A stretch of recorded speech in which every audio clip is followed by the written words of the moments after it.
আজকে এমন একটা অবস্থায় দেশ চলে গেছে, আল্লাহ কি বেনজিরে ছাড়ছে? ছাড়ছে? আওয়ামী লীগ কি চাইলেও তারা এখন তার পাশে দাঁড়াইতে পারতেছে? দাঁড়াইতে পারতেছে না, দাঁড়াইতে পারতেছে না। থেকে আল্লাহ কখন যে কার বিরুদ্ধে কোন মাইট তৈরি করে রাখছে একমাত্র উনিই জানেন, একমাত্র উনিই জানেন। আরে এত টাকা পয়সা, এত অগাধ সম্পত্তি অবৈধভাবে কামাইছে।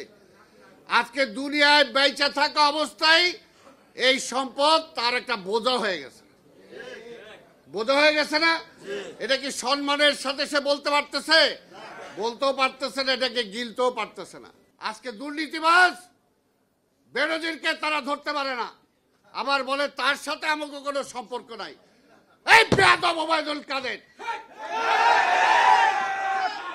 আজকে মিথ্যা কথা বলে, আজকে এটা ভণ্ড, আজকে এটা ভণ্ড, আজকে তার নেত্রী হলো ভণ্ড, নির্লজ্জ, বেহায়া, লজ্জা শরম নাই। নগদে 500 টাকা বা তার বেশি পেমেন্টে পেতে পারেন ঢাকায় জমিসহ 20 কোটি টাকার পুরস্কার।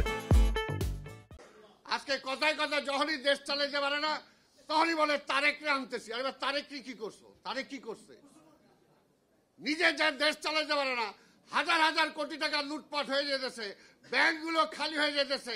এই পরশুদিনও দেখলাম ইসলামী ব্যাংকের বোল্টের থেকে সোনা চুরি হয়ে গেছে, চুরি হয়ে গেছে। কারা করছে? এটাও কইব যে তারেক। এইটাও বিএনপি। কয়েকদিন আগে ঝড় আইছিল, বলবে এইটাও বিএনপি আনাইছে ঝড়।